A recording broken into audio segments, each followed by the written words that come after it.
Where's my ball cap, right? That's right. Putting our severed heads on the line. I just throw out my glasses.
Good evening, everyone. Thank you very, very much for coming. It's very happy to see so many people. I think you're all not people. I recognize many faces. I hope you're not all here because they're friends.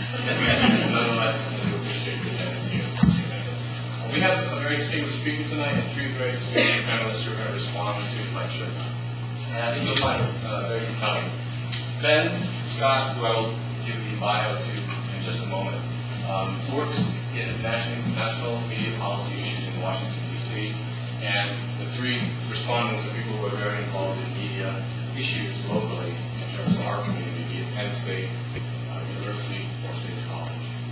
Ben's talk tonight is entitled Our Media Not Theirs, Putting Congress to Work on the Problems of Media. Before I turn this over to him, I would like to take a second to introduce Ben a little bit more and the panelists. So Ben Scott is the Policy Director of Free Press, which is a national nonpartisan organization working to increase informed public participation in crucial media policy debates and to generate policies that will produce a more competitive and public interest-oriented media system with a strong nonprofit and non-commercial sector. Ben leads the policy team in Washington, which is dedicated to monitoring and analyzing media policy making to increase public awareness and participation. Before joining Free Press, he worked as a legislative fellow handling telecommunications policy for Representative Bernie Sanders, who's an independent from Vermont, in the U.S. House of Representatives. Currently, he's in the final stages of his doctoral degree from the University of Pennsylvania.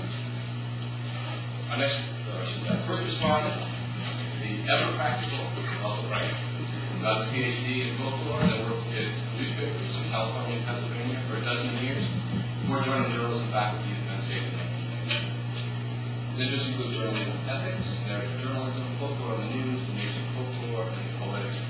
Despite the machinations of evil corporate taskmasters, he loves newspapers with all his heart, just as he loves the New York Yankees with all his heart, despite the machinations of the evil George Washington. Our next respondent in the center, Bill Welch, in his 13th year as mayor of State College. So thank you very much for coming this evening. He's former executive editor and general manager of the Center for Daily Times at State College. He's a retired editor of the American Philatelist. Thank you. Philatelist. He was named Penn State's Renaissance Man of the Year for 2000. And our final respondent will be Jorge Schmidt, a distinguished professor and co-director of the Institute for Information Policy and College of Communications, as well as in the School of Information Sciences and Technology here at PSU. He directed the original research that led to recognition of the digital divide, conducted the first study of the impact of minority ownership in broadcasting, and authored the telecommunications policy agenda for the Congressional Hispanic Caucus. He's authored over 200 papers and articles, and editor-in-chief of the Encyclopedia of Communication and Information. So we can give a round of applause.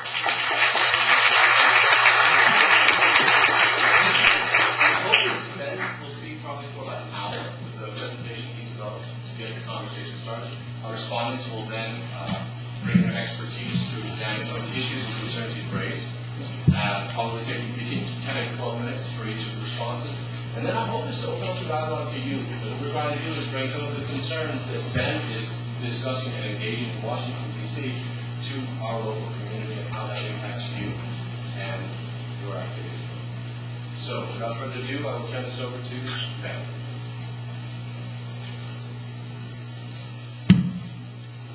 All right. Can you all hear me all right? I believe I'm mic'd up. All right. Thanks you all for coming out on the Monday night. I appreciate it. I'll try to keep things lively. It may not go quite an hour, but we'll see.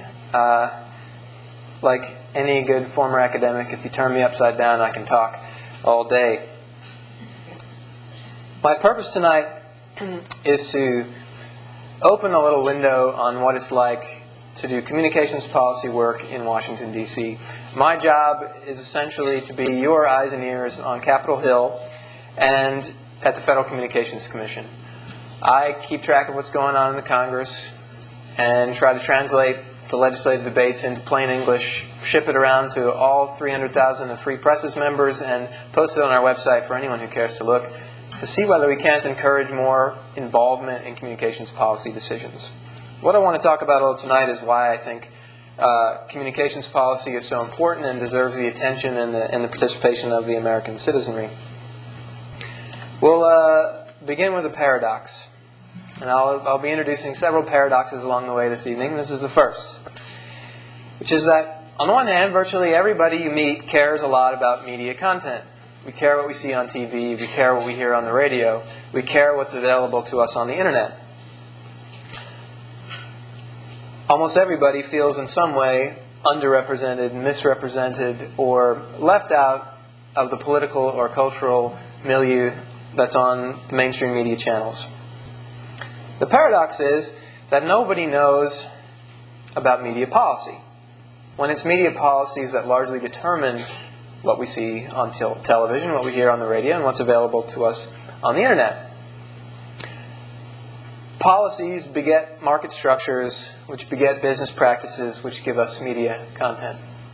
In order to understand and change media content and make a more democratic, a more representative, a more diverse media system, we have to address the structural causes for what give us media content, and policy lies at the basis of that. So, we get a particular type of media content because we have a particular type of media ownership and a particular market structure. Consolidated, vertically integrated corporations, advertising-driven, gate-kept, in the case of radio and television, by licensees, in the case of cable TV, by franchise holders. Our media exist because of public policies. Radio and television exist because we license them to use the public airwaves. In theory, we give the broadcasters a public asset, and in return they give us public service. And this was an idea that had a lot more legitimacy 50 years ago than it does now. I think the latest statistics that I've read suggest that only about a third of the American public actually recognizes that the public airwaves are owned by the public and not by the broadcasters who use them. So there's a difference between a cell phone provider and a television broadcaster. So what kind of media problems can policy solve? Well, I've listed out a few here. And they are the burning questions of communications policy of our times.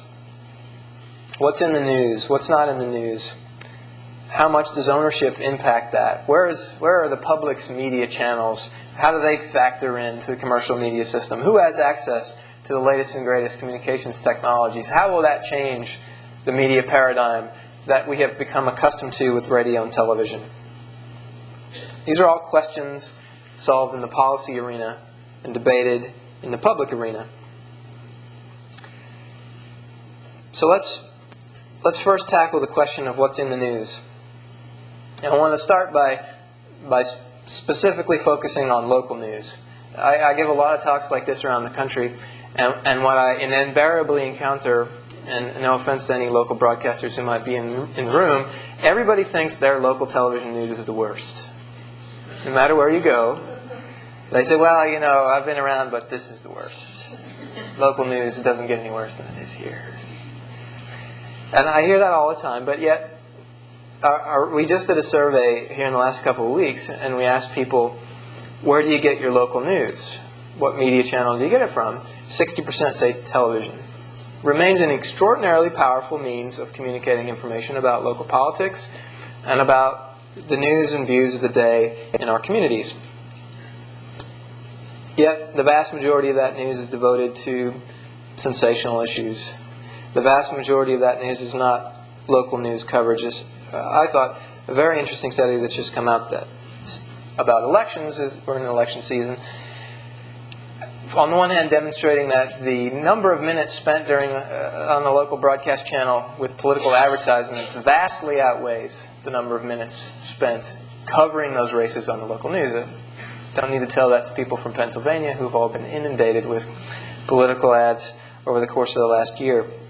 This recent study from the University of Wisconsin, it's a Big Ten theme here, demonstrated that an average local newscast in 30 minutes spends 36 seconds on election coverage. Now, I would describe that as a major failure and a major problem in the media, and I look to policy as a potential means to solve that. Another issue that we've done a lot of work on is something called video news releases. Some of you in the room are quite aware of them, others may not be.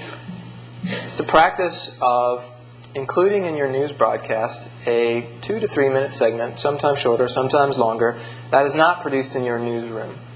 Every local television station has access to a national satellite feed that essentially puts online and available to the news director hundreds and hundreds of commercially produced news segments that look, act, and quack like news stories, but in fact are produced by corporations to describe a new product or to pitch a new business.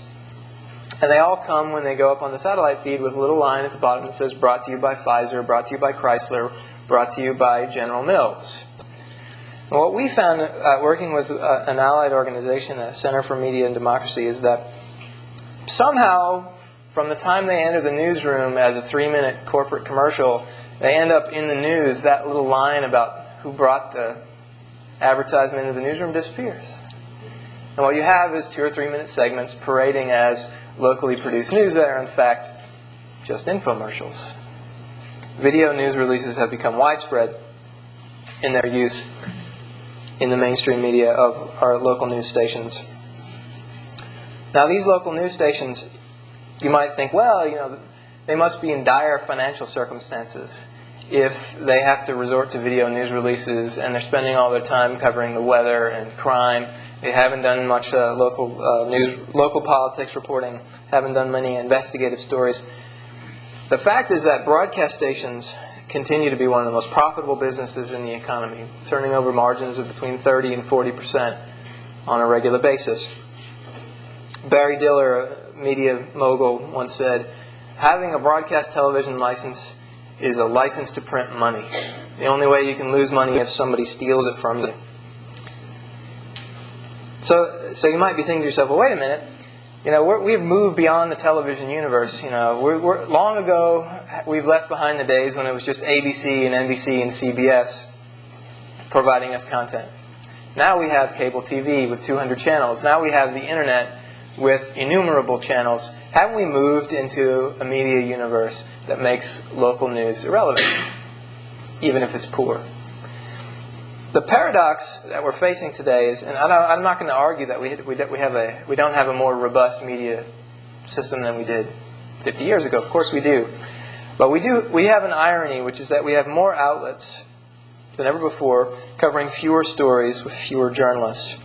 The Project for Excellence in Journalism, which is a reputable think tank in Washington, D.C., did a study. They do a study every year called The State of the Media. And this quote that I have here on this slide is from their latest study, State of the Media 2006.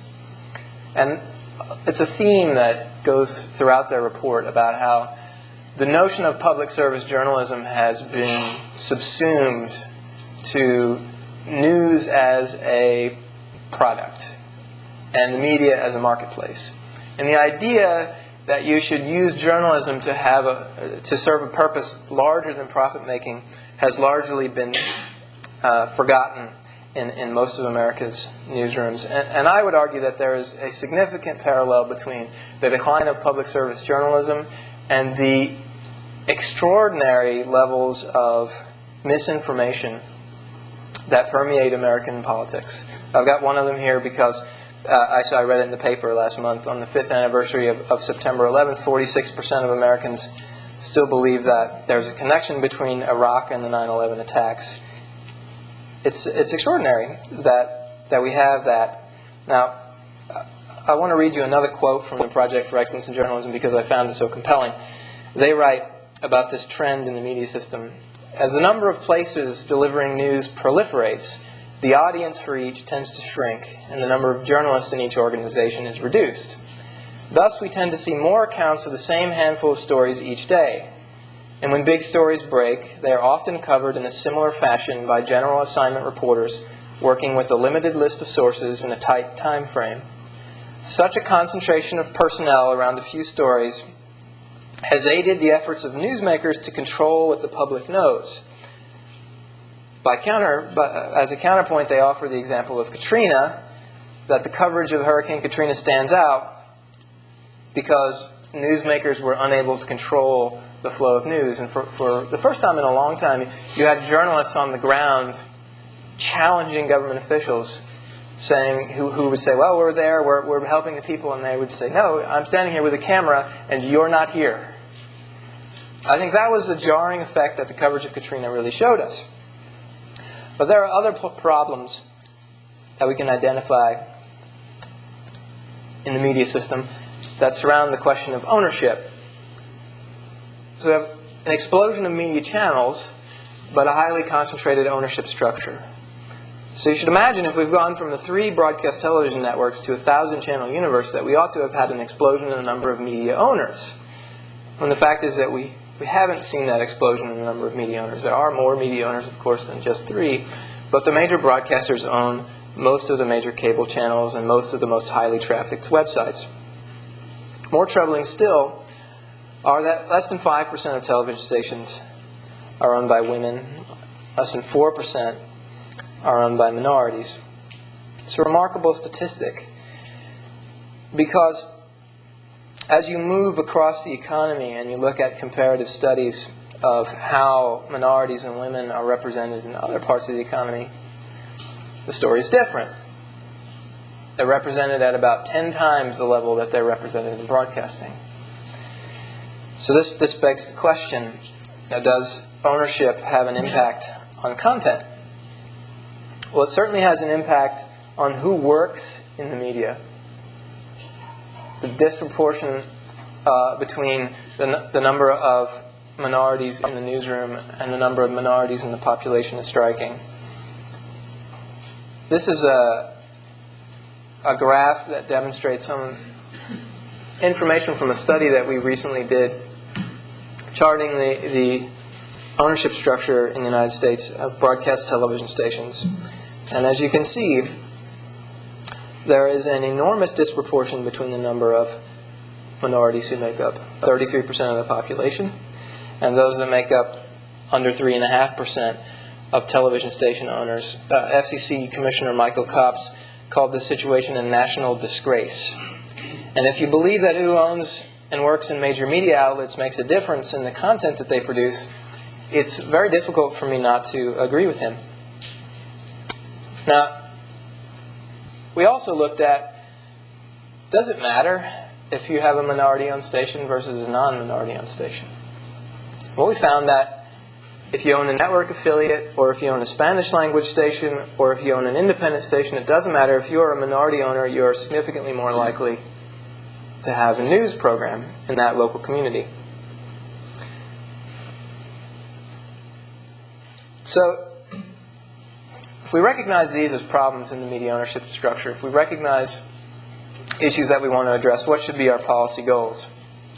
Our policy goals have to be to expand diversity and to increase localism. Our policy goals have to address, what are the media ownership limits? Currently under broadcast television law, you can only own a certain number of television stations. You can't own a newspaper and a television station in the same market. You can only own a certain combination of television stations and radio stations. The idea being that you don't want to create in a single market a situation where a single business has control over a majority of the news outlets and a majority of the reporters who work in the town. Now, we also have in the law a requirement that the Federal Communications Commission should promote minority ownership of television stations. And our study shows not only that minorities are poorly represented in television ownership, but also that the more concentrated the ownership becomes in the market, the less likely it is that you're going to have a minority owner. So we have a paradox for the current government and the current Federal Communications Commission, which would like, on the one hand, to eliminate the restrictions on media ownership and allow one company to own as many television stations and radio stations as they like in the market, and a responsibility to promote diversity. You can't have both. You have a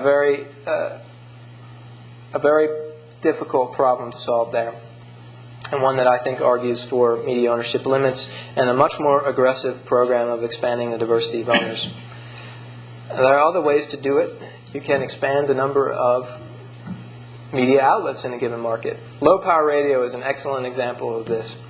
For many years, engineers and consumer advocates have been going to Washington saying, there's plenty of room on the dial in my community, why can't we have more radio stations?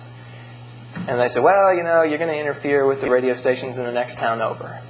So they went away and they did some engineering studies and they came back and said, well, what if we brought the power level down way low so that the only people who could listen to our radio station would be those in the community, so that we wouldn't have any interference problems. And here's our engineering studies, and we figured out how we can add 4 more low-power community radio stations in State College, and we'll run them on a non-profit basis, so they're purely a community service. And a lot of people in the Congress from both sides said, that sounds like a pretty good idea. And so they put in place a program to open up the FM dial for low-power FM radio. And they were about to authorize the expansion of low-power radio to 2,000 new radio stations across the country in the year 2000, when the National Association of Broadcasters, the trade association that represents the commercial radio stations, came in and added a provision to the bill at the very end of the day that reduced that expansion by about 80%. And they said, oh, we still have some very serious interference concerns. The real concerns is if you add 4 community radio stations in State College, Pennsylvania, what happens to the listenership of all the other radio stations who are dependent upon advertising dollars to fund their businesses? Well, their listenership goes down, their revenues go down. It's a very scary thing to expand the diversity of viewpoint in a community that for a long time has been dominated by a small number of players. So low-power radio was dramatically reduced on the grounds that there is too much interference to allow community radio. But to their credit, the Congress said, well, we're not quite sure that's right, and we'll go ahead and spend $1.5 million on a study to see whether or not there really are interference concerns. So 4 years later, the study was done, and the study said there aren't any interference concerns. And they started a new campaign in the Congress where people came in and said, well, you started in 2000 and you said there were going to be interference concerns. You ordered a study. We've done the study. You spent $1 million, and now we're right back where we started. Can we have those low-power radio stations now? Nothing. Radio silence, as the case may be. Now, I want to shift us into a discussion of another major issue, but keep that broadcasting issue in mind. And this one is an issue of digital divide. Who has access to technology? And what does that mean? What does it mean to have a digital divide in our country? What does it mean to have a digital divide when technology is becoming an essential service for our quality of life, for our education, for our economic opportunities? What does it mean to have a digital divide when the United States is falling behind the rest of the world in the deployment of high-speed internet or broadband services? What does it mean to have a digital divide when we stand at a moment of paradigm shift in our policy making about the future of the internet? This is a graph that has been around and about in Washington now for about a year and begun to really define the debate. which shows the United States at number 16 in the world in broadband penetration. Your representatives in Washington don't like to be told that they're number 16 in the world in anything, and technology least of all. They also don't like to be told that we pay more money for a lower quality service than most of the developed world. And this is the real kicker. They really don't like to be told that despite all of our advances in the deployment of internet access, it remains true today that the more money you have, more likely you are to have broadband. And if you live in an urban area, you're far more likely to have broadband than if you live in a rural area. Now, what do I mean when I say we stand at a moment of paradigm shift? Well, we're trying to solve this problem of broadband penetration. How do we get broadband deployed throughout the country? And one way we do it is by subsidizing in rural areas. And there's been this idea that, well, the reason why we don't have broadband like countries like South Korea and countries like Japan is that the United States is a big country. And we have a lot of rural areas. It's expensive to get technologies out into the rural areas, which doesn't really explain why the Canadians are ahead of us. So we did the math. And we found that there actually is no relationship between broadband penetration and population density. There's no reason why a country with a lot of rural areas can't have a lot of broadband access. What we did find was a highly statistically significant relationship was that between broadband penetration and poverty.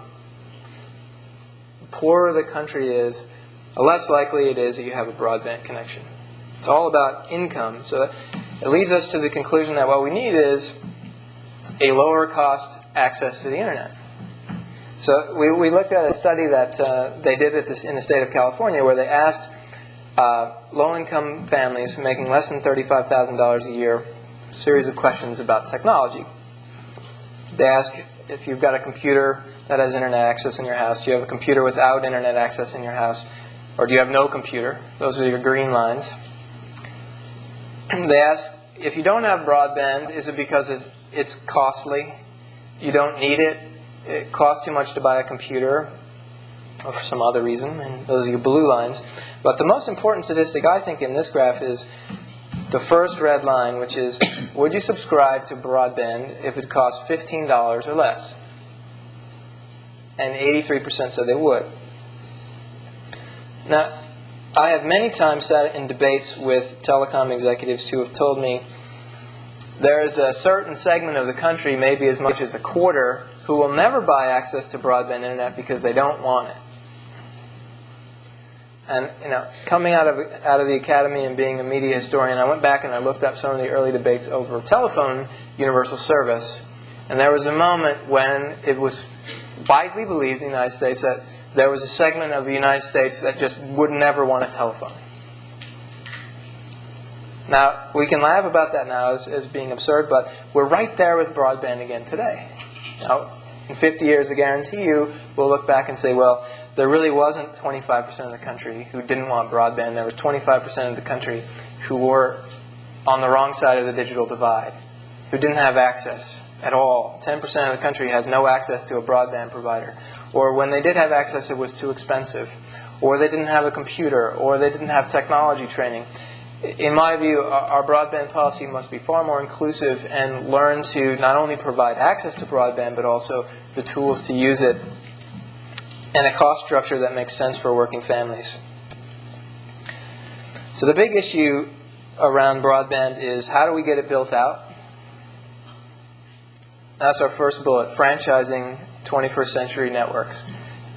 That's a wonky way of saying when you build a network, you build that network by laying a cable down a public street. Your cable company laid their wires down your streets. They've laid your wires across your property into your house. The cable companies and the phone companies for telephone have a franchise with your local governments where they've contracted for the right to do that. The question is, as we change our franchising laws, can we use the franchising laws to expand broadband penetration, to expand the places that it was built? The other big issue, which we talked about earlier on the panel in this same room, is network neutrality, which is a wonky term that doesn't make any sense to most people, but is easily the most important policy debate you've never heard of. Network neutrality is about the future of the Internet. It's about how the Internet works. So for 25 years, we've had an Internet that operated on a non-discrimination principle. Non-discrimination simply means that the wire that comes into your house has nothing to say about the content that travels over it. So the telephone company that brings you your DSL line doesn't get to say, well, Google is going to travel quickly down my lines and Yahoo is going to travel slowly. Your favorite blogs are going to be fast. Your least favorite blogs are going to be slow. There was no distinction about which websites got what quality of service. They were all treated the same. The great egalitarian platform of the Internet was not born by accident. It was specifically designed to do that. When the Internet was created at the Defense Department and at research universities like Penn State, it was intentionally designed to be an open platform, precisely because the mission of this network was to create for the first time a multi-point to multi-point communication system that had no gatekeeper. So let's step back and think about that for a second and why that's important. If you think about the history of mass communication in the 20th century, you start with newspapers, you go to radio, you go to broadcast television, and then you go to cable. In each of those cases, if you want your voice to be heard on a mainstream media channel, there's someone whose permission you're going to need to seek. In the case of the newspaper, it's the publisher. Radio and television over the airwaves, it's the licensee who owns that station. In the case of cable TV, it's the cable operator in your town. And now, over the course of that 100 years, we also saw the concentration of owners in each of those media sectors. So the number of gatekeepers has grown smaller, even as the number of media channels is growing larger. The Internet is the first technology ever to come along where we didn't need a gatekeeper. Now, we can make an argument about why you're always going to have a publisher, why you're always going to have a licensee for radio and television because there's a scarce amount of airwaves to use. We can make an argument that the cable television they're never going to be a wide variety of cable television providers in your town. It's an economy of scale. It's never going to have more than one or two players, maybe three. But the Internet needs no gatekeeper. It's an open platform. You can go online and say whatever you like. You can go online and sell whatever you like. It brings together the two core values of American society: the right to free speech and the right to get rich. Rarely are they united under the same umbrella in the same way as they are in the debate over network neutrality. And so it is that you have a very strange bedfellows coalition arguing that the way the Internet was built on a non-discriminatory platform is exactly the way it ought to stay, for precisely the reasons I've just described, because it is the engine of democratic communication and it is the engine of innovation and commerce for the 21st century. Now, as a result of some complicated regulatory chicanery, the federal government, in its infinite wisdom, decided that the non-discrimination principle that has been in federal law for 25 years as applied to the Internet should no longer apply to the Internet. That happened a year ago in August. And immediately thereafter, the owners of the network quite rationally said, great, just what we've been waiting for, because now we can use the Internet to do what we want to do, which is make as much money as we can, because that's what our shareholders ask us to do. So we can change the architecture of the Internet, and we can go to big companies at the edge of the network who are making scads of money, and we can figure out ways to say, well, Google, if you'd like to go faster than Yahoo in the state college market, here's your fee. And Amazon, if you'd like to go faster and be a better quality of service than BarnesandNoble.com, here is your fee. And begin to create an architecture on the Internet that provides a benefit in quality of service for those with the money to pay for it. It's not necessarily a revolutionary idea. It's a quite simple one. But what it is a different vision for the way the Internet works. And there's been a huge debate in Congress over whether or not we're going to remain a neutral network or whether or not we're going to permit the Internet to evolve in the image of cable television. Because the operators of the internet who own the networks and want to discriminate have in mind a system that looks much more like cable television than it does like an open internet. Now, there are some other issues that I want to mention, particularly because I'm in Pennsylvania, and that is the question of municipal broadband. This has been part of the debate. In any given community, on average, actually the vast majority of communities have two providers of broadband service, cable and telephone. And in many areas of the country, particularly in rural areas, there's only one or are there none at all. And in the early part of 4 or 5 years ago, I guess, a number of rural mayors, not unlike the Honorable Bill Welch, decided, I'm not getting broadband to my citizens, my businesses are leaving town, there's a very difficult problem of holding innovation and jobs and young people in rural areas. What are we going to do about that? We need to get broadband. I saw a guy who has since become a friend of mine. He's a mayor in a small town in Indiana, somewhere between Indianapolis and Louisville. And he tells this great story about how he'd never heard of broadband, didn't know anything about the internet, until the local general manager of the Chrysler dealership came and knocked on his door and said, "Mr. Mayor, I'm really sorry to tell you this, but we're going to have to leave Scottsboro, Indiana."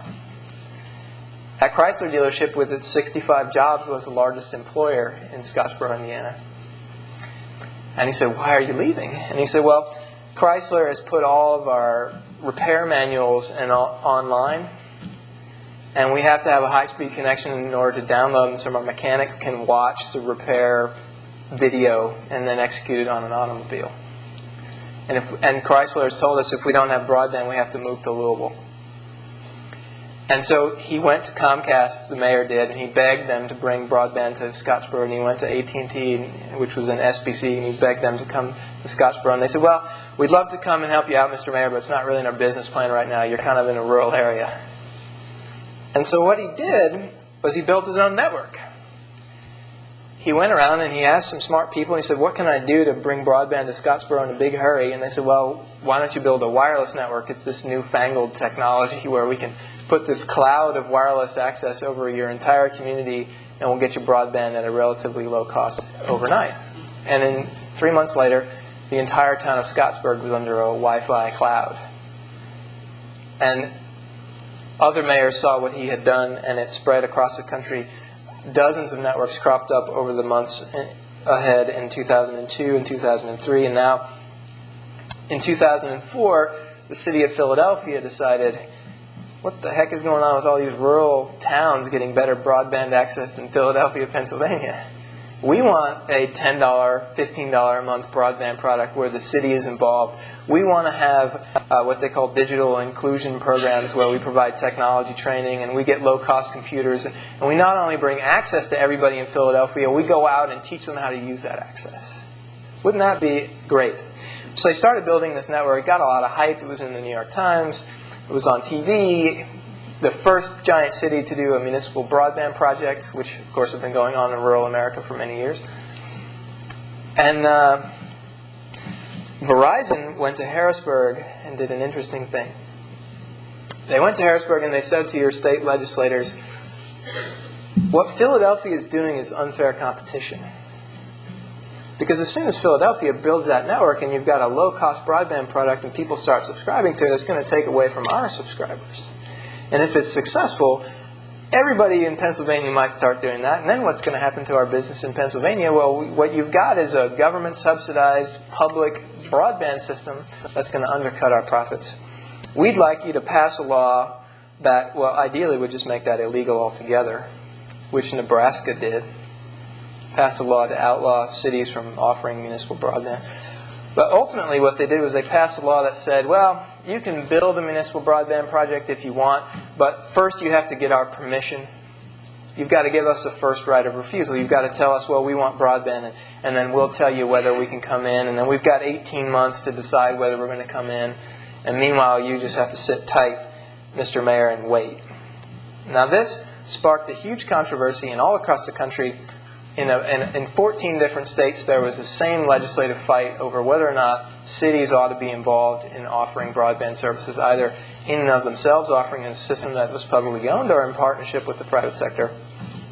And Nebraska was the only one of those 14 states that successfully passed an outright ban. And the reason why that happened is because mayors like Bill Graham in Scottsboro, Indiana, went to the state houses and said, "Who are you to tell me what I can and cannot do in my town? My constituents need technology, and I'm going to bring it to them in the best way that I know how." It was an amazing moment in communications policy because the public got involved in a big way. And it was really quite inspiring. So it's a big question for us that we're going to have to address as we move forward. How do we build broadband networks to all Americans, and what does the internet look like that flows over those broadband networks? How do we catch up with the rest of the world? Do we want to build an information superhighway? Well, I want to move on to my third big point, which is, what is the state of public media? Because since the 1960s, when public broadcasting was founded, there has been a marked decline in the quantity of public media available on radio and television. There is a yearly funding crisis for public television and public radio whereby you have a system where all $400 million is basically what funds a public broadcasting system in this country. And every year, the public broadcasting folks have to go to Congress and have that $400 million appropriated to them. So every year, there's a political fight over whether or not public media are serving the appropriate political interests and whether or not they deserve that $400 million. And every year, it's held over their head, and they're flogged and flayed and told this and that. And depending on which party's in power, they're sure not good enough on one side or the other. And as a result, you have a constant struggle to keep public broadcasting alive. Adding insult to injury, you have a governance structure that is controlled by political appointees. So the governance of public broadcasting is controlled by the Corporation for Public Broadcasting, which is the entity that receives the money from Congress, and then Corporation for Public Broadcasting feeds that money off to your television stations and your radio stations. And the Corporation for Public Broadcasting, as it was originally designed in the 1960s during the Johnson administration, was specifically designated as the heat shield that was to protect public media from the politics of the Congress.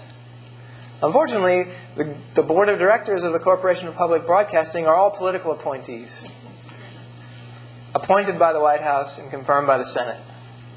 So what ends up happening is the heat shield becomes the blowtorch, and the $400 million that flows out of the Congress to public television flows through this political filter at the Corporation for Public Broadcasting and causes all of your local stations considerable headaches, and causes many people to say, well, aren't there other ways that we can do public media? They look at public access television, and I'm glad to see public access TV in the room tonight filming this event. That's what public access does that no one else does, is that they're deeply connected to their communities. Public access TV is policy-driven. The funds that come for public access television come through the cable franchising process. Right now, there's a debate in the Congress about whether or not public access TV is an anachronism or is it a community service. Should we get rid of it or should we put more money into it? And so few people know that the issue is even at stake. And for those of you who think, well, I'm tired of NPR, I listen to Pacifica radio stations now, I've got my Democracy Now! Online.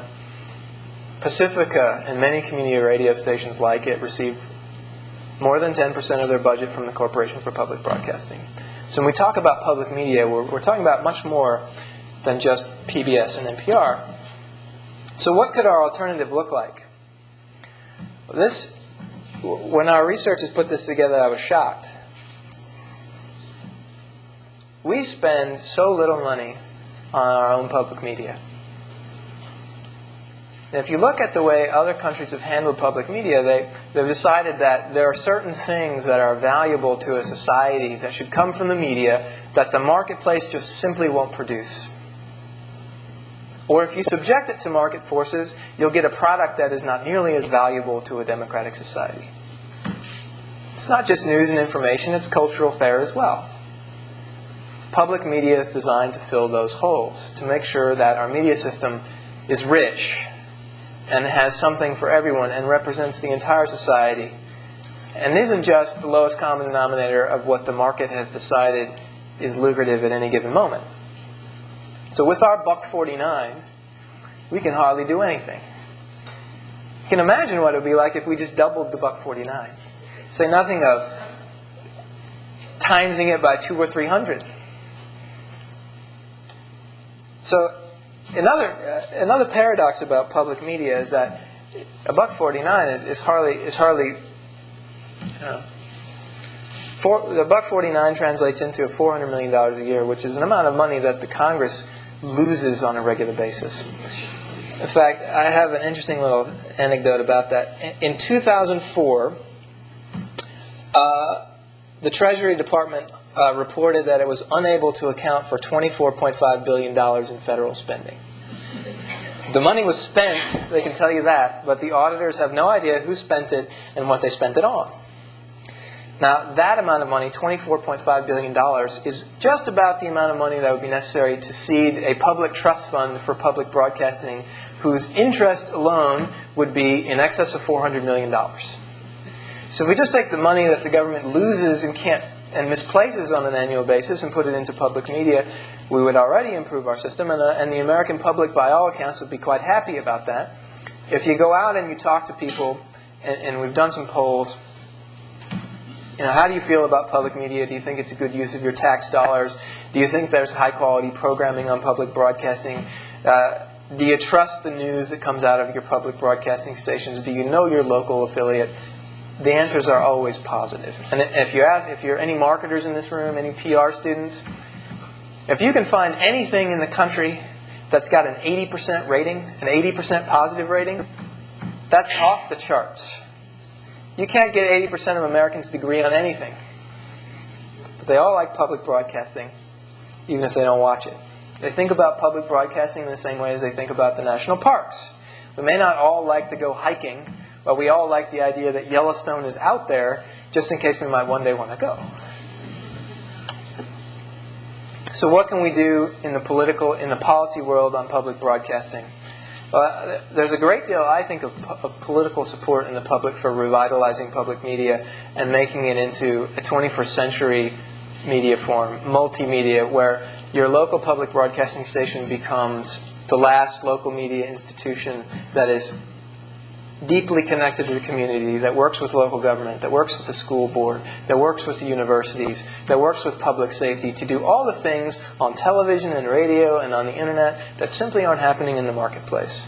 That could happen today. Public broadcasting is an untapped resource that's waiting for reform. But to do that, we're going to have to reform the governance to keep politics out of it. No matter who's in power, politics messes up public broadcasting. And we have to reform the funding structure.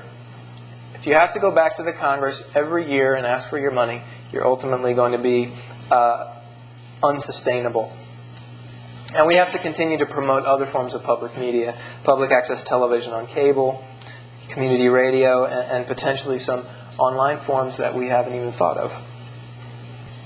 So let me conclude with the activist portion of my talk. I'd be remiss as a consumer advocate if I didn't tell you that the onus for changing the media lies on you, the public, as a collective. I can only point you in the right direction. So who makes media policy? The Congress and the FCC, who in theory work for you, corporations who may or may not, and you. How do we assess the situation at the moment? Well, as everyone is well aware, there's a considerable amount of money in Washington. I've recently come stumbling away from one of the most aggressive debates over telecommunications policy that we've had in a decade, where well over $100 million was spent by the telephone companies in a single year to lobby Capitol Hill. During the summer of this year, on a daily basis, full-page ads were taken out in the Washington Post, and advertising spots were bought on the morning news shows every single day, and the target audience for those ads were 535 people who work in the United States Congress. It is a strange media market where you can run an advertisement that is incomprehensible to the vast majority of the residents, that is aimed at a single purpose. And more, it's not just The idea that, well, I'll put an ad in the Washington Post and a senator will wake up and read it and think, oh, what a great idea, I'll vote for that. More and more, in order to have an idea taken seriously in Washington, you have to have big money behind it.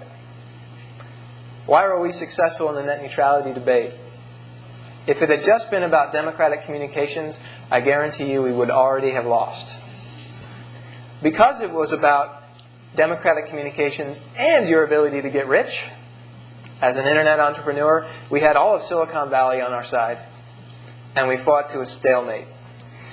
Now that is sort of an ugly statement about the state of policymaking today, which is if you don't have big money on an issue on the side that favors the public interest, it's very hard to get things done.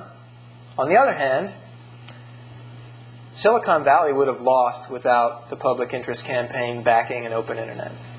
1 million people over the course of the last 6 months contacted their senators and their representatives and said, I've just learned about this issue called net neutrality, and I think it affects the future of the internet, and I would like you to pay attention. And they did.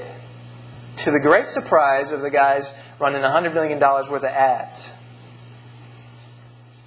The power of public involvement in communications policy is uniquely able to affect change because it is so unusual. It is unusual in the federal government for a senator to get a call from a constituent like any one of you asking them to pay attention to communications policy. A recent example of that is in Paragould, Arkansas, which I can't even tell you where it is. It's such a small town. Senator Blanche Lincoln held a town meeting in August. And the town meeting consisted of her and a dozen of her constituents sat around a table at a diner in Paragould, Arkansas. There were 3 questions asked from those 12 people that were reported in the local paper. One was about the war in Iraq, one was about gas prices, and one was about net neutrality and the future of broadband in rural areas. When you have that kind of presence in a political culture, you begin to see difference. You begin to see change. What kind of change can organized people create? Well, the good news is that the media reform movement is larger than it's ever been. Free Press alone, a small nonprofit organization that's been in existence only for 3 years, has 300,000 members. People who signed themselves up and said, I'm a media reformer, how do I find out more? That's incredible. 20 years ago, that would have been unthinkable.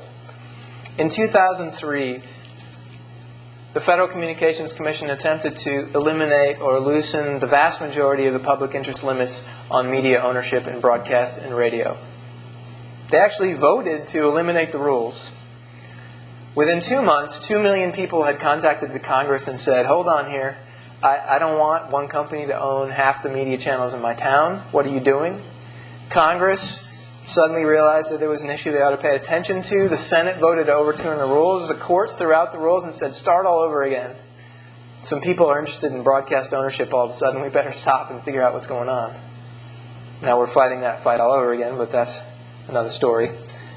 Community broadband, I've already told you the stories about how small-town mayors stood up to big telephone companies in their states and won the right to provide broadband to their hometowns.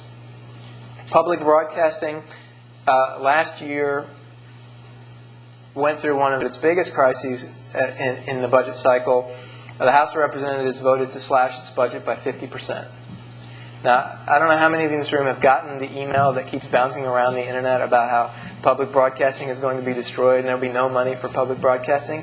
That email is not true. Last year it was. So there was this interesting moment where this sort of urban legend on the internet of public broadcasting being destroyed by the federal government actually was playing out in the United States House of Representatives. And once again, 1 million people contacted the Congress. We actually printed out the 1 million emails from 1 million people. We stacked them up in front of a podium. We got a Republican and a Democrat to come stand behind the podium and talk about public broadcasting. We brought out the Big Red Dog and a couple of the other PBS characters in costume. And lo and behold, the Senate decided they'd go ahead and put that $100 million back in. And public broadcasting was made whole. So, I'll conclude with this. How do you affect media policy? When you walk out the door today, if you heard something that was interesting to you, that made you want to sit up and pay attention and get involved, what are you going to do? You're all busy people. You don't have time to read technology daily and congressional quarterly and figure out what's going on in Washington. That's my job. I do that for you. What that's called is a monitoring cost. It costs money in the form of time and expertise to figure out what's going on in Washington. There's a reason why there are thousands of paid lobbyists in D.C., because it's hard work to know what the government is doing. Thankfully, that's the work of public interest organizations. As citizens, you need not pay the monitoring costs yourselves. You can simply become a member of an organization that you trust and know who's monitoring it for you. Free Press is not the only one. There are many. And you can pay attention by virtue of 5 minutes a day. In 5 minutes, you can learn if there is anything going on today that is of interest, anything going on next week that you ought to do something about, or anything going on where you need to go out and hold a picket sign in the street. 5 minutes a day will be enough for you to keep up to speed. Act local and impact federal. In August, at the same time as the 12 people were meeting at the diner table in Paragould, Arkansas, 50 people were gathering to rally for an open internet in 25 cities on the same day at a lunch hour on a Wednesday. 50 people in 25 cities, by virtue of being emailed by groups like mine and by friends of theirs, were told, go out at noon on Wednesday and stand with me in front of your senator's office and ask him to support an open internet. 50 people in 25 cities. 2 days later, 6 senators publicly declared themselves for an open internet. So you do the math. 50 times 25 is not that many people. You can act locally and impact federally without a lot of time spent just with your 5 minutes a day paying attention and knowing when is the moment when I need to walk out in the street. And use the internet. The internet is the greatest democratic communications medium we've ever known. It allows a type of political organizing and activism that has historically been totally impossible. Now, the day when a member of Congress is going to be intimidated by 100,000 emails is over. But that doesn't mean that those 100,000 emails don't mean anything. They mean that 100,000 people are a political community outside the Beltway who care about an issue. And when that 100,000 becomes 500,000, and when the 500,000 becomes a million, people pay attention. Because you can organize around the policy issue and create a political force in Washington without ever leaving your computer. That puts more power in the hands of your everyday citizen than has ever been possible before. And so my final comment is 2 words. Think big. Don't be intimidated by the idea that Washington is bought and paid for, that Harrisburg is bought and paid for, that this solution or that solution, which would really change the media and make a better world, is impossible because of politics. It's only impossible because we say it's impossible. The political ceiling for true change in the media system is a self-fulfilling prophecy. It only exists because we've persuaded ourselves that it does. And the only thing standing between us and a more diverse broadcast media system, the closure of the digital divide, and the expansion of public media that serves all sectors of the society, is us deciding to do it. I thank you all very much for your attention, and I look forward to the comments of our panel.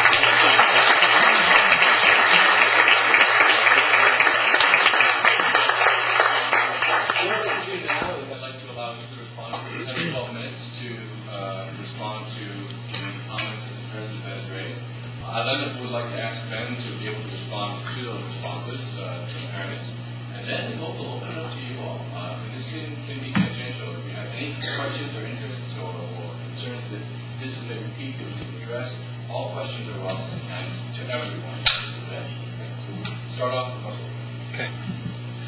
I'm pretty sure I'm not going to speak 10 or 12 minutes because, first of all, I think the last time I actually watched local TV news was when Geraldo Rivera was a weather guy in New York when I was a kid in high school. So this is not a thing I pay a lot of it's sort of embarrassing to be a journalism professor and not watch not really watch the news on television practically at all. So what does that say about my critique of local news? I wish I could really dispute some of the things Ben would say, so then we could duke it out up here, but I really can't. What I'd like to do instead is just a couple of maybe cautionary notes about this. I mean, the thing I mostly pay attention to is print journalism and how it has evolved and changed over time. And I would caution against sort of golden age thinking about journalism, that once upon a time journalism was wonderful, and now it's fallen into this cesspool of sensationalism and corruption by money and advertiser pressure and fabrication and plagiarism and so on and so forth. Journalism has always been plagued by all these things, and the journalism we have now is probably the worst journalism we've ever had, and it's also the best journalism we've ever had. It's complicated.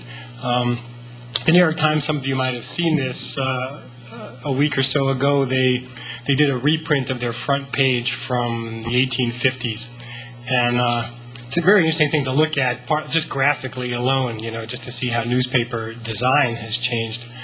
But also, if you look at those stories, I mean, there was this incredibly lurid account of a murder somewhere that was just it was fascinating to read. There's a lot of shipping news on the front page. The packet ship such and such arrived in New York Harbor bearing a load of this or that cargo. The news was very old. The paper was from about September 20-something, and the dispatches from Europe were dated about September 6th, and so it was all kind of stale news because it took a while for news to travel in those days. I went to a conference on narrative journalism a couple of years ago, and Gay Talese was one of the speakers. Gay Talese was a reporter at the New York Times in the 1950s, went on to write all these nonfiction books. He's one of sort of the grand old men of new journalism, although maybe he doesn't wear that title all that comfortably. But he said this was December 2001, and one of the comments he made, he said, just as a bystander reading his old paper, the New York Times, all through the fall of 2001, he said, for all the bashing that people do of journalism, this is some of the best journalism I've ever seen, was the coverage of the aftermath of 2001. And, this in turn leads to, thoughts about what journalism does well and has always done well, and what journalism doesn't do well at all.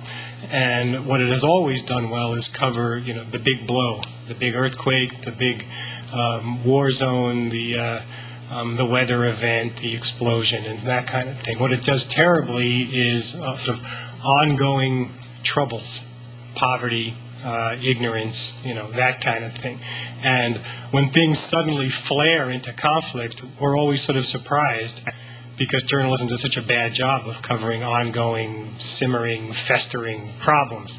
All of a sudden we run to the war zone and say, well, where did this war come from? We have no idea. So we're bad at that, but again, we've always been bad at that. And we've always been good at covering things when they blow up. Just on the level of writing alone, the New York Times that Gay Talese remembers in the 1950s was this incredibly boring newspaper.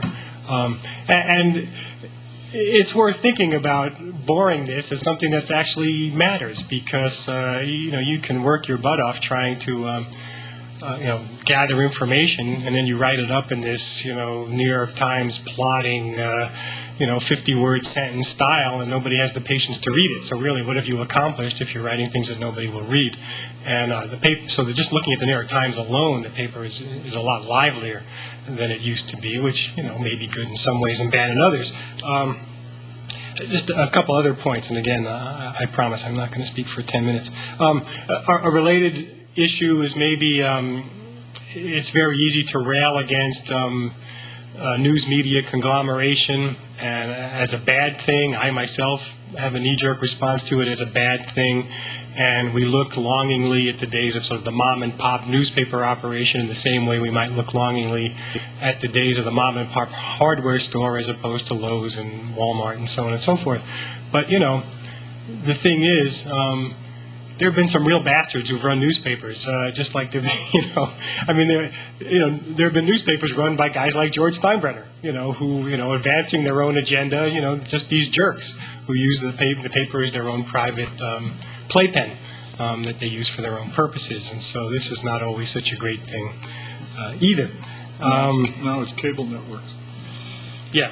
And, another thing I think about when I think about the days of, of newspapers past, there was just a profile in the food section of the New York Times, some of you might have seen, of Johnny Apple, R.W. Apple, great New York Times reporter. And one of the things that was just an aside, just sort of a throwaway line in this piece, was just how chummy a guy like Apple, who's the New York Times Washington bureau chief for a time, his chumminess with the people he covered in Washington. The powers that be. And that's been very much the norm, throughout the history of journalism. And if anything, maybe things are sort of better now it's complicated. It's not, the movement is not all in one direction. Probably the press's relationship to the government was more adversarial 25 or 30 years ago than it is now, but it was certainly more adversarial then than it was 25 years before that. And so the more adversarial, the better, I guess, is my feeling. The only other thing I think I would want to mention is, I'll tell you one other quick story in terms of the quality of journalism. I did an interview a few years ago with a guy who was a rewrite man at the New York Daily News in the 1940s and 50s. And a rewrite guy, the way things in the days before modems and laptops and so on and cell phones, often the pressure to get the paper out was such that the person who was gathering the information didn't have time to make it back to the newsroom and write the story. So that person would just call the newsroom with the information that he or she had gathered and then feed it to a rewrite guy who would then write the story. And so I interviewed this rewrite guy, and it seemed to me, part of my interest in this was that the potential for embellishment, for fabrication, in such a system would have been very great. And this was, right after the Jason Blair scandal at the New York Times, other people getting caught, Stephen Glass getting caught making stuff up in newspapers. And I said, well, what about this? And he said to me, no. He said, the facts are the facts. The murder weapon was the murder weapon, and the name of the suspect was the name of the suspect, and the age was the age. You never, messed around with the facts. And then he said, but you could embellish a little. And I said, oh, yeah? I was like, what do you mean? And he says, well, if there was a gunman, he was always hawk-nosed and beady-eyed. And if there was a woman involved, she was always attractive and shapely. And if there was an apartment in uptown Manhattan, it was always posh. So they had these kind of B-movie, formulas that they would plug into these stories. These guys who'd never left the newsroom, would just write the story in this way. And so things are not that bad now compared to the way they were. And then so the final thing I just want to mention is about looking for alternative models than this corporate model of ownership. And the thing that's been puzzling me a little bit in the past year with the dismantling of Knight Ridder is, there's a search for, is there some other ownership structure that could work? And the St. Petersburg Times is mentioned in passing. St. Petersburg Times is run by a nonprofit foundation, the Poynter Foundation, which runs the Poynter Institute down there, and it works. And so, when things are very bad at the Los Angeles Times right now, and people say, well, maybe that kind of a structure could work for a paper like the LA Times. It says, no, it's way too big. You couldn't get going just in terms of buying the LA Times from Tribune Corp in Chicago right now, because it's like a multi-billion-dollar operation, so nobody could afford it. And but there's more to be said and there's more to be done in that area. There,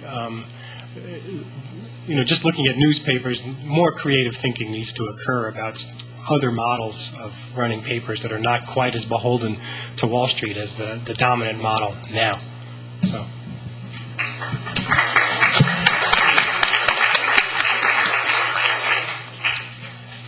In deference to the complexity of all the issues that Ben has talked about, I would suggest that perhaps the reason he didn't talk about newspapers and their current problems is that they really are tough, as Russell indicated.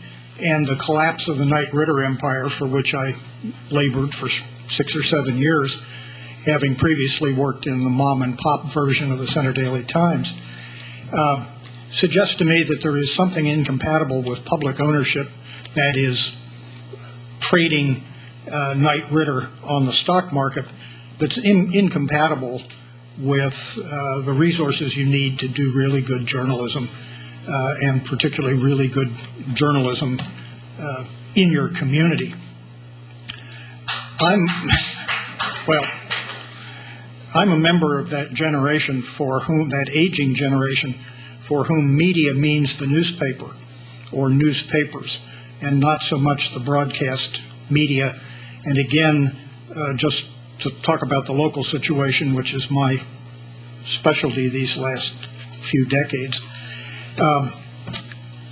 in defense of the television stations, we really have 2 or at most 3 who pay attention to the community in a news sense.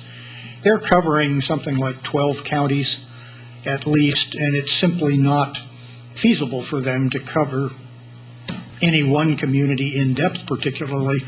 They don't even cover their own communities, that is Altoona and Johnstown, in the depth they once did, I think in part because they're distracted by some of the news arising in Happy Valley and the need they feel to cover that. But they're up against the same challenge everybody else is. Limited resources, lots of news, you can't get to it all. Radio really isn't a player, at least not here. I would be, and I would hope radio would be, entirely unconcerned about 4 low wattage stations coming in, because the local radio does very little news. Of the 12 or 15 stations we may have, they're doing variants of soft rock and jazz and whatever, but news is not really part of their agenda as far as I can discern. Talking about ownership impact on content, that was something people always felt when I was editor of the CDT, and it was a Knight Ridder operation that somehow I read the morning report that in those days they thought came from Miami, telling us what to put on the front page and what to write about on the editorial page. Was never anything like that, but there is, I think, a tendency in the giant corporations, and particularly those where everybody in Miami is sweating about the stock price and trying to get it up another 1/8 of a point for this reporting period or quarter or whatever, that a certain kind of self-censorship can come over an organization. I like to think we didn't succumb to it, but you often end up spending entirely too much time worrying about the stock market and not enough time about covering the news in your community and doing it in a proper way. I find it interesting that there's a lot of concern about corporations, businesses owning, for example, a newspaper and a television station in the same market, and yet when you look at what's transpiring locally, the newspaper and a radio station and a television station basically cooperate and share news with one another. It's not a hard-hitting, highly competitive kind of thing. It's, let's share. It may be good or bad, but it seems to run counter to the idea that you don't want those kinds of combined ownerships. I was struck by the data that suggests that if internet access were cut to $15 for broadband, people would flock to sign up. I'm always looking for other approaches or other solutions. Perhaps if we raised the minimum wage, those folks could make their own media choices, and maybe maybe it's not the internet for everybody. Maybe somebody would, please subscribe to the paper. Probably the most expensive of any option. I also would quibble with being described as a rural mayor. It may look that way from all the Ruritania you drove through or flew over to get here, but State College, as it happens, is the largest borough in Pennsylvania. We enjoy something on the order of, I think, 75% broadband penetration, which, thanks primarily to the student population, which makes up almost 70% of the population of the borough of State College, we are studying Wi-Fi access in the downtown and possibly beyond that. I'm happy to say that I'm not deeply involved in those discussions, but I'm aware they're going on. You mentioned franchises.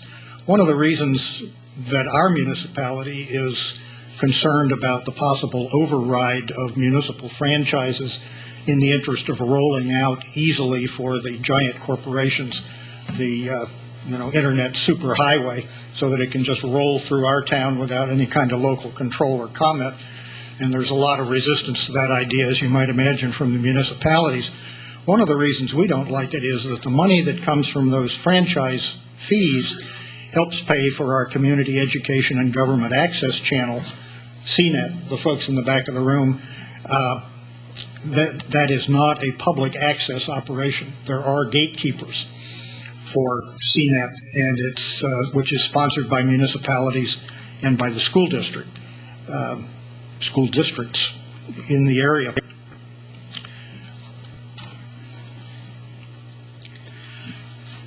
Talking about expanding public broadcasting, and Katie O'Toole could talk at much greater length and more knowledgeably about this than I do, but again, to look at the local situation, whatever money might flow to public broadcasting at Penn State, they face the same challenge as the other television stations in this area, except they cover 29 counties reaching into southern New York State.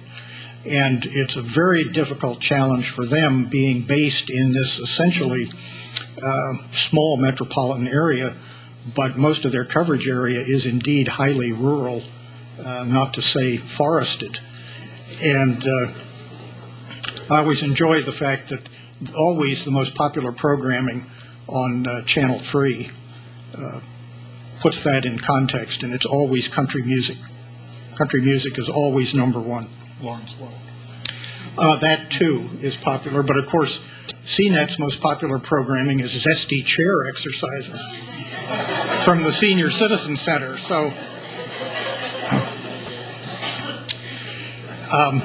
I was also interested when you talked about trying to target lawmakers and shape policy in Washington. What do people do? They buy an ad in the newspaper. I rest my case on that one. To reinforce the point about act locally to try to affect what's happening nationally, particularly a couple of years ago when there was a real scare about PBS funding, I was invited to join a group of a dozen or so folks to go to our congressman's local office in State College and make the case as to why the congressman, whose position was thought to be sort of negative on the subject of PBS, why he ought to vote in favor of the funding.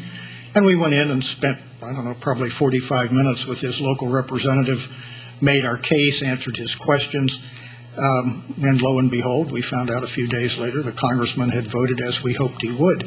So it's not always, and this is my experience both in newspapering and in local government, that it's not necessarily the sheer numbers involved. Petitions don't typically have the same kind of impact that one thoughtful letter or conversation can have in terms of trying to influence policy or get somebody to make a decision in one direction or another. So I encourage you to do that. Don't give up that it's hopelessly remote and distant from you. Look for an opportunity to apply leverage, particularly locally, and those opportunities certainly exist here. Thanks.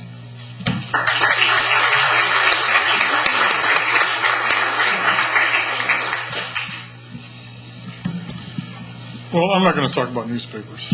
And I just want to take a very thin slice of Ben's presentation and talk about the digital divide. And suggest that Ben talked about the digital divide as those who have and those who have. I'm going to suggest that he's only telling you part of the story. That the digital divide is fundamentally about a social contract that's 200 years old. It's a social contract that has in it the phrase life, liberty, and the pursuit of happiness. And that in an information age, access to a national communication network offers you jobs, offers you access to your work and access to your fellow workers, that is life. Offers you access to information where you learn about the political issues of the day and what is an issue and what isn't, and offers you the opportunity, whether you're a blogger or not, to express yourself, and that's liberty. And offers you the opportunity to maintain your social networks, to maintain your family networks, and that's the pursuit of happiness. And so that, in other words, when we think about the digital divide, we ought to also be thinking about the promise of democracy. And if some don't get the promise of democracy, then you don't have a democracy. You have some people doing better than others. And there are lots of social systems that do that, but democracy is not supposed to be one of them. And that's, I think, why we care about rural towns. Those little rural towns, whether they're in Arkansas or in Pennsylvania, they went through a struggle in the late 19th century to get toilets that actually had running water. They went through a struggle to get paved roads. I'm sure a lot of you here already know that. There was no paved road from San Francisco to Washington, D.C. as late as 1945. You couldn't drive on a paved road from one end of the country to the other because they didn't exist. They were little bits and pieces all over the place, but there was no continuous road. They deserved those roads. They also deserved electricity, and they didn't get electricity finally till after World War II. And now, if they don't get broadband, all of that's for nothing. They can have all of that stuff, and they still won't be able to attract and keep the kinds of jobs that will pay the bills for their citizens. That's why when you turn on the TV and you look at the list of names of GIs who were killed in Iraq, so many of them come from little towns. That National Guard job is the extra job. The National Guard job or that reserve job is the extra job they have to have in order to make ends meet. And when they get taken off to the military, they don't get to keep that other job. So when they come back, they've got to make it up all over again. They deserve better than that. We have the opportunity, it seems to me, if we bring broadband to these rural towns, to prevent something from happening that's already happening, and that is the conversion, slowly but surely, of America's rural sector into a developing country that in some ways falls behind some of the developing countries that some of you may have already visited. And it's not just that. It's that when you live in a developing country, there are first-class citizens and second-class citizens. The first-class citizens live in the cities. The second-class citizens live out in the little towns. That's the America that we are going to let happen if we don't do something about making sure that little towns can attract the jobs that they deserve to have. So I want to end with a quiz. I want to ask you and see how many of you know that in the next census, the state with the oldest average age of population is going to be Pennsylvania. Good. Not enough hands going up. How many of you know that of all 50 states, in raw numbers, more people under the age of 25 move out of Pennsylvania than any other state? Good. Still not enough. How many of you know that in Pennsylvania, when you look at income and family size, that the wealthiest quartile has the biggest families, and the poorest quartile has the smallest families? Good, because that's important to know. That's not what most Americans believe. They believe that those poor rural people are having all the kids. Now, it turns out that if you want to see the big families, go to the suburbs. And how many of you knew that without immigrants moving into Pennsylvania, Pennsylvania would be one of the few states in the United States in the next census would lose total numbers of population, would actually shrink in population? Well, if you didn't know those things, it seems to me that the news you're getting is not doing a good job. You're getting a formulaic news that's getting the same stories over and over again, and you're not learning about some of the basic issues you should learn about. How many of you knew that Hazleton passed a law that prevents more immigrants from moving in because there are too many immigrants already, and Altoona passed a law to prevent immigrants from moving in because there aren't any? Same law. Some laws can solve a lot of problems. So I'm going to suggest by ending that in the information age, you have to be your own journalist. that I don't know where newspapers are going to go. They may go lots of places. And it so happens I am as bad as Russ. I get my news from a newspaper that I get in the morning that I read, and I like reading it very much, but hey, I was born in the first half of the last century, so. But I'm going to suggest you're going to have to be your own journalist, and that journalism is going to have to start with you and the internet, and that whatever Ben accomplishes for us will determine the quality of the journalism you can get for yourself. Thank you.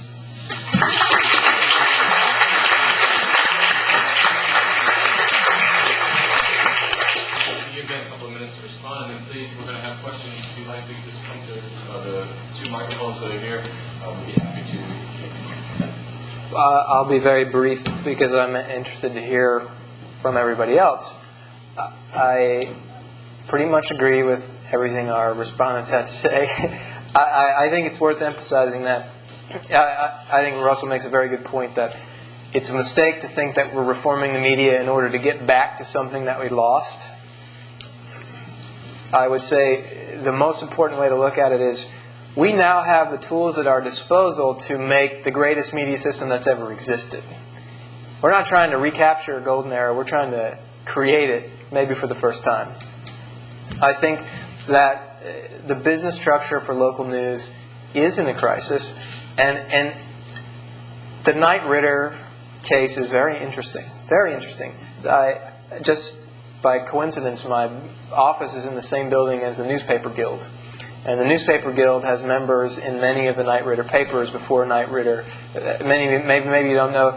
Knight Ridder shareholders said you're not making enough money, and essentially the company sold off its entire newspaper empire. And the reason why they sold off the newspapers and there was so much consternation amongst the shareholders is that the average profit margin of a Knight Ridder paper dropped below 20%. So a paper making 19% profit was considered in tragic financial condition. And go around and ask your shopkeepers on College Avenue what they would do with a 19% profit margin, and their eyes will light up. There's a fundamental issue at stake here where we hold our media to a standard of profit making that is mind-bogglingly high in comparison with other sectors of the economy. And it leads us into situations where, it may well be that the radio station and the television station and the newspaper in State College have to share news because none of them have the budget to put enough reporters out to do the news that they all would like to do as people of integrity in the news business. And in an ideal world, we want all three of those with a vigorous, independent voice with lots of reporters covering the local community as well as the surrounding counties. It may not be possible, but we can create a system of media production and distribution that serves those goals if we decide that that's a public interest priority. And I think to Jorge's point, we absolutely have to think of all these issues, digital divide, media ownership, public media, in the broader context of what does this mean to our society? What does this mean to social opportunity? What does this mean to the demographic changes in the state of Pennsylvania and the country at large? What does this mean about the future of our political culture, education, you name it? Media has a role in everything. The president of Free Press, who's a professor who I studied with at the University of Illinois, Bob McChesney, he often says, media is seldom going to be the number one issue of a citizen of the United States. But it ought to be number two. Because no matter what your number one issue is, if you don't have a media system that can talk about how to change your number one issue, you aren't changing your number one issue anytime soon. And I think that point drives right to the core of what Jorge was pointing out, which is that there's a lot more at stake here than just a handful of media policies in a given congressional cycle. This is really about the future of how we see ourselves in a democratic society. Let's start the questions. If you would just form a line or hop up to either microphones, and then we'll just proceed back and forth. I guess I'll start. My name's Steve Filer. About the power that the media has by, as you said, like maintaining the policies, like how like the low power FM stations bill was squashed. What could us as voters do to take power out of these media companies' hands? Because I feel like even if we voted for independent candidates who don't have as much significant campaign contributions, like, they would just be the next targets, for these lobbyists, and it's just like a lose-lose situation for us as voters. At some point, I think, I share your cynicism in a lot of ways. I think ultimately we have to trust that if enough of our representatives hear from enough of us about issues that they've never heard from the public about before, they'll be less likely to vote as they have in the past, and more likely to support the idea of a more democratic media as something they want to put out as part of their platform. In recent years, you can see a steady progression of people who put media and communications policies in their platforms. Now, right now, it might not rise above the level of a couple of paragraphs on their website, but it won't be long before you see people in national political contests talking about these kinds of issues, and it begins with exactly the kind of thing that the mayor was talking about, where a dozen people will go down and talk to a congressman. It's small steps and incremental change that produce big changes in the system at large. You guys want to? I think one of the most difficult things about the American political system is that it's a winner-take-all system, and we would like to find candidates who believe what we believe and who share our beliefs, and we never do. And so our solution is oftentimes to just not vote because you get pissed off. I get pissed off at these guys. I'm sure you do. You do too. On the other hand, to back off from the political system is to give those people who do show up 2 or 3 votes, depending on how many times you back down. And in the long run, the story of American politics is a story of some very long-term struggles going back and forth. Universal service, which is the policy that surrounds the digital divide, has its beginnings in this country with the Erie Canal. So how many of us were alive at the time of the Erie Canal to talk about universal service policy? It gets a big boost in the 1870s. Again, we're not around. Another big boost in the 1930s. I wasn't around. And then a boost again in the 1960s and the 1990s. And it's going to keep on being part of the debate long after every single person in this room is gone. So what we get to do is we get to participate. We get to plug in for a while and plug out. And when we plug in, maybe we can steer the course of the ship, if you will, just a few degrees over. And I think we ought to be happy with that. And that's about, part of the reality of growing up in America is discovering that it's a big place. It's very hard to have the impact on it that we personally want. On the other hand, we can let other people have the impact that they want.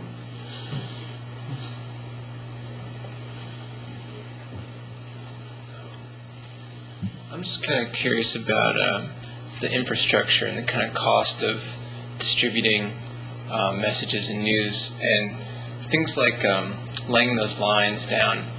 I mean, I went through 90% of my life not knowing the difference between DSL, broadband, and cable, and why the cable stations were called cable stations. And it is just amazing to me that that all that happened without anybody knowing, or at least a lot of us knowing, maybe just the kids knowing. So I guess I'm curious about what you all think are solutions for the actual implementation of the infrastructure, the dirty work, the digging in the building and the making of these Wi-Fi stations or whatever it takes to make the information age, even stronger. And what role individuals can have. I can go out to the media tech office we have down in the Willard building, take out some recording device, record myself making some news story, put it on the internet, and an hour later I've just become a journalist. It's just, is that going to play into that sort of cost of the infrastructure? You put your finger on the $64 million question, which is someone's going to have to pay to build out the internet if we want it to go to every house in America with a very high capacity line that's much faster than anything we have today. So who's going to pay that bill? And the debate is all about how do we transfer funds in the marketplace? Do we take it from this set of players? Do we take it from that set of players? How can we incent the kind of competition that builds that infrastructure? Oh, will it only build it in the cities? How do we get it to rural areas? And there are lots of different competing policy solutions, which I don't have time to enumerate, but ultimately, in my view, I think we have to look at it in the same way we do any other kind of infrastructure. How did the highway system get built? How did the telephone network get built? How did the electrical grid get built? Basically, we as a society decided that those things were important social goods, and public dollars were invested in them. Public dollars are invested now in communications infrastructure, and I think it is a policy choice to decide at what point do we determine the market is not giving us what we want, and therefore we will do for ourselves. And that's at the base of the universal service policy as well. If I can just very briefly, I'm going to suggest that in public policy there's only two motivators, and they are lust and fear. And the lust is for greed of all kinds, and the fear is that somebody's going to get something before you get it. And that's what ultimately drives a whole lot of policy.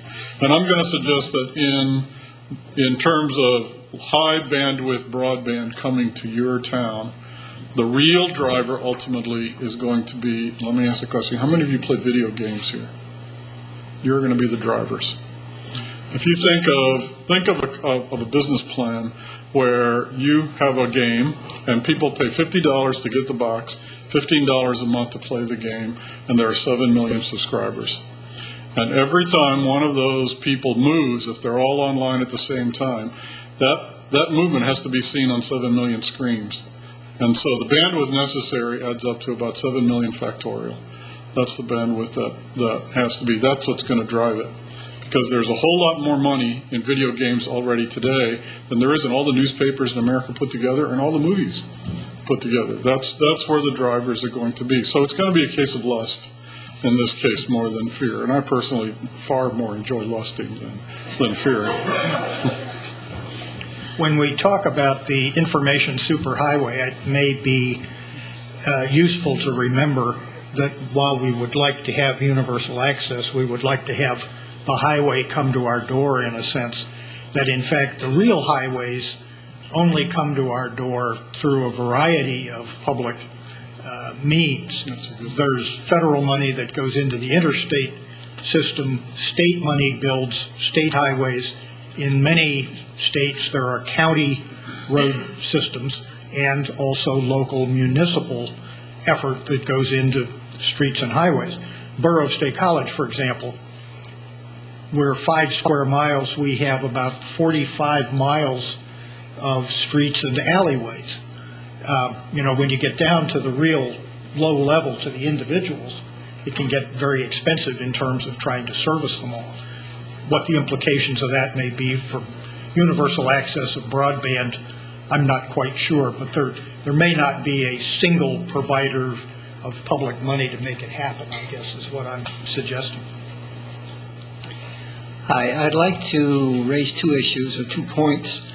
One has to do with the so-called public interest building out the infrastructure. In my limited travels, I found that farm-to-market roads were a big impetus. That's not public service, that's business.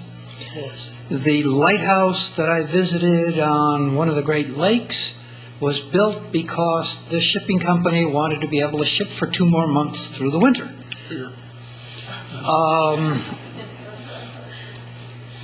The national highway system was Eisenhower's self-defense motivation. It was all motivated by something other than, quote, public need or public interest. So I would appreciate some comments along those lines in terms of what can we do to build out the Wi-Fi network when we know that the infrastructure is primarily motivated by special interests. Let me try to use Jorge's frame. The primary motivator driving an interest in universal broadband in Congress is the fear of the United States slipping further behind the rest of the world in broadband penetration. And going neck and neck with that as a prime motivator is the lust to gain the revenues that will come from building out that network, either as a network provider taking in subscriber access fees or as a content provider building the next great online video game and selling $50 boxes to every 18-year-old in the country. Well, my point, I think, is consistent with what you just said. We have to find the motivator, and it's not public interest. Yeah, well, I mean, what you've just described is the politics of communications policy, which is you decide what it is you want as your communications policy goal, which is universal access to a high-capacity broadband network, and then you look at the political world of special interests and forces, and you try to figure out what combination of these forces and their various interests can we put together to achieve this goal. And that's a more complicated problem, but it has been worked out in the past, and I think the highway system and the universal service system are good examples of how that has occurred. We would like there to be an infrastructure that will be laid out in a generation or something like that. I mean, I think that we'd like to see that. That's what happened with the interstate highway system.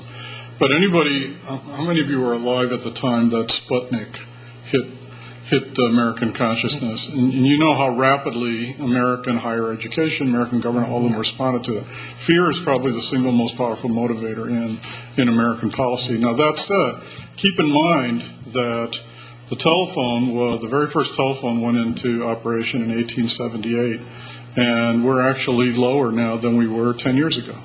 We never reached 100%, and that's 1870. It's a long time ago.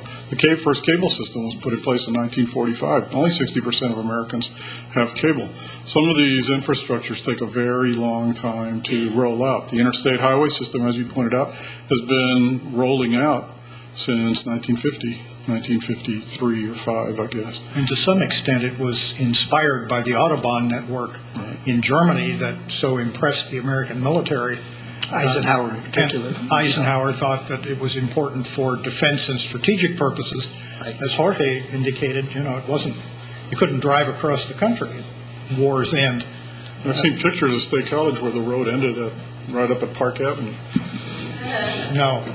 Not that bad, huh? Not with Westerly Parkway, they didn't go anywhere.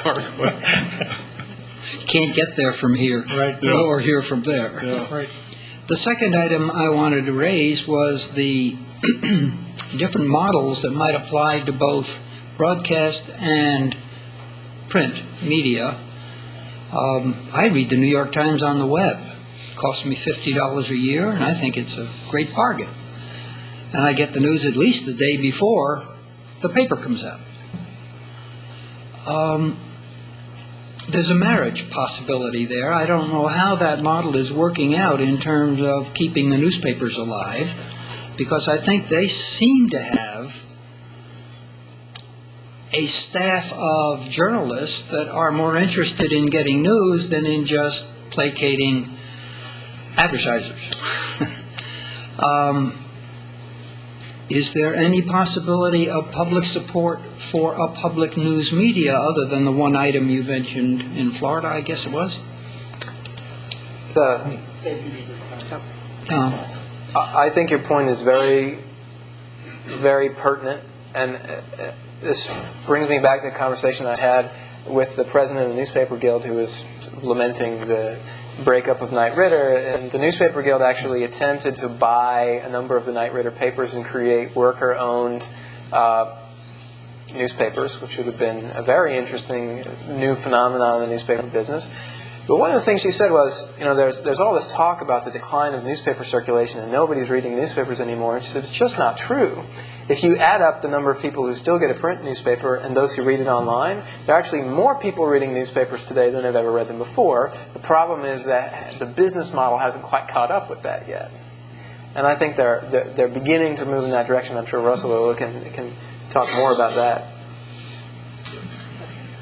It's just going to be interesting to see how soon the newspaper as a paper goes away, because I think it's really going to be very soon. I mean, I think it's going to be like astonishingly soon.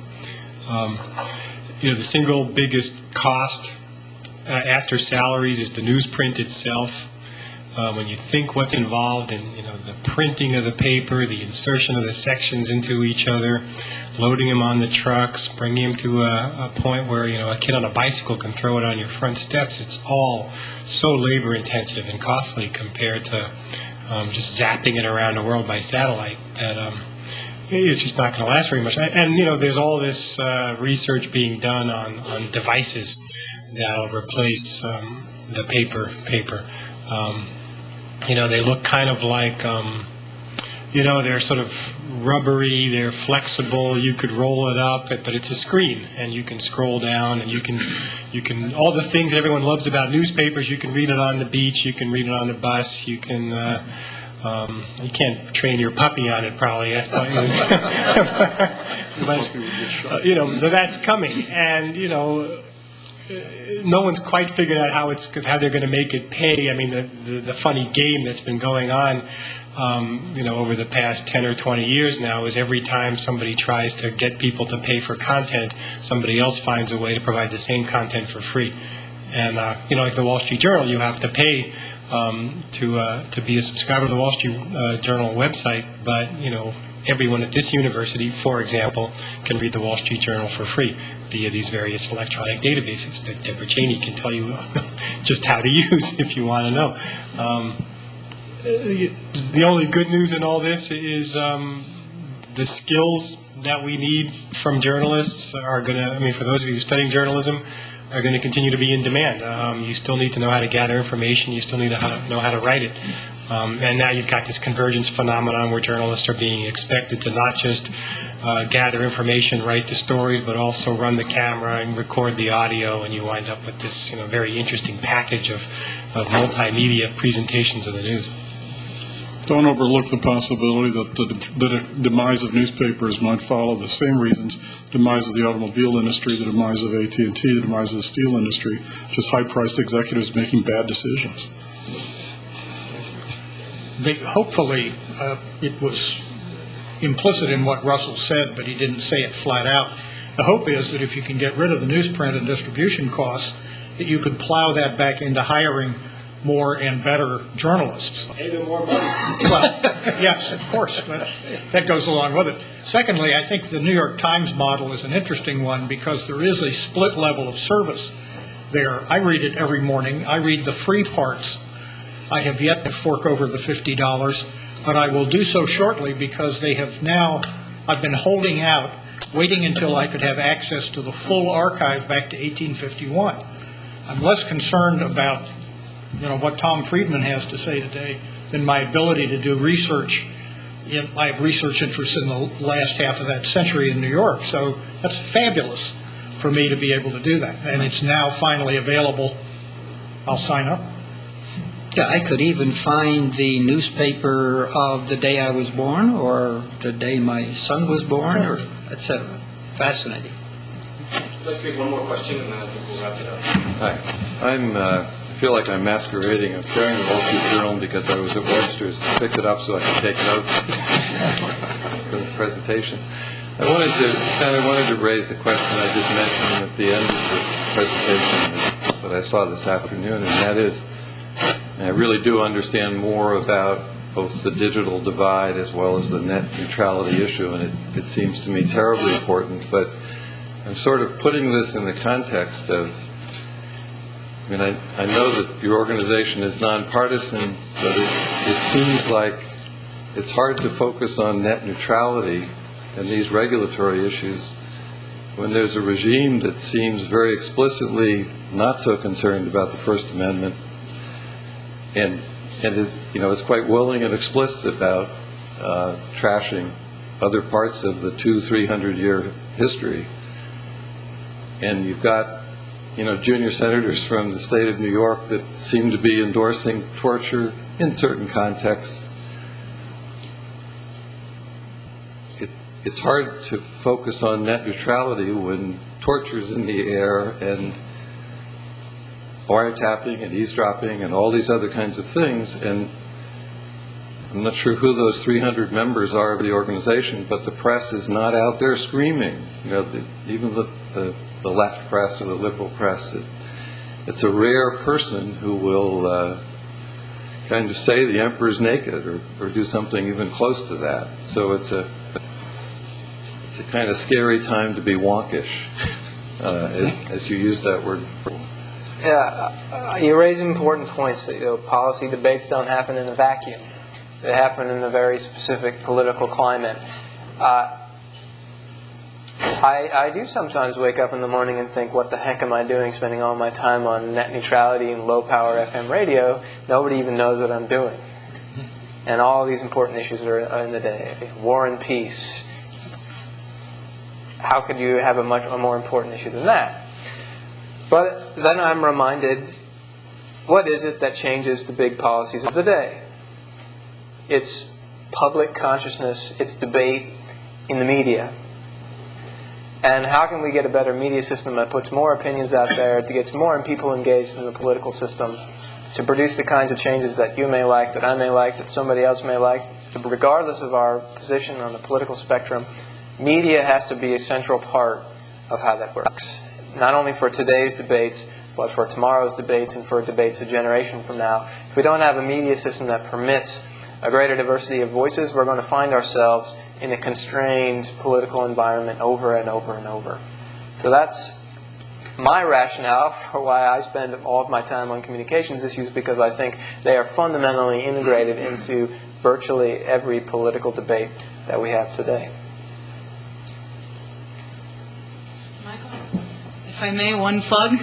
I'll be on the panel tomorrow, but for those of you who are interested in acting locally, my name is Susan Aram, and we run, as a volunteer, Voices of Central Pennsylvania. It's been around for 13 years. It's a monthly local news magazine. Never missed an issue. Locally supported, doesn't answer to anyone outside the community, and we need reporters who are willing to ask the tougher questions. I do believe that we are suffering from a lack of tough questions, especially in the print media, due to low budgets, and I do believe it's orchestrated by the companies that are trying to make more money and keep the media bland and safe so that the advertisers keep coming back. Voices doesn't have to worry about that. We make it very clear with all of our advertisers that if they're willing to advertise with us, it's because they're willing to support a form of media willing to ask tough questions about local community issues. So I invite you to join us, and I brought extra papers, and thanks for letting me plug it.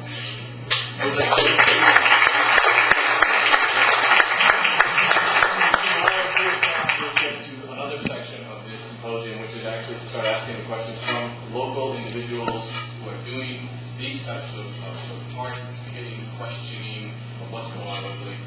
They're going to be here to express their opinions, their activities, their successes, and failures. I encourage you to come if you're wondering how to channel this into some sort of personal activity. I would like to also say, some people would consider what I've done to you for the last 2 hours by keeping you in your seats a form of torture. Thank you very, very much for your patience and being a part of that. I also want to draw attention to the people who sponsored this event. The Don Davis College Communications Ethics Program, the Department of Film, Video, and Media Studies under the College of Communications, and also the Rock Ethics Institute. They're doing all of them. I think they're really good work, and I appreciate their support and their help. I also want to thank Ben Scott for coming up for 2 days.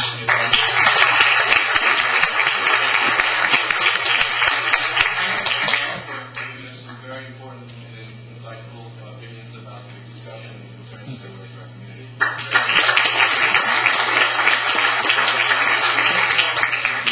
You guys showed up, gives me hope. When I had to call Ben Scott and say, I've lost sort of faith in what's going on. Ben said, keep it up. People new here showed me tonight. I hope this is not the end of this conversation. I look forward to seeing you.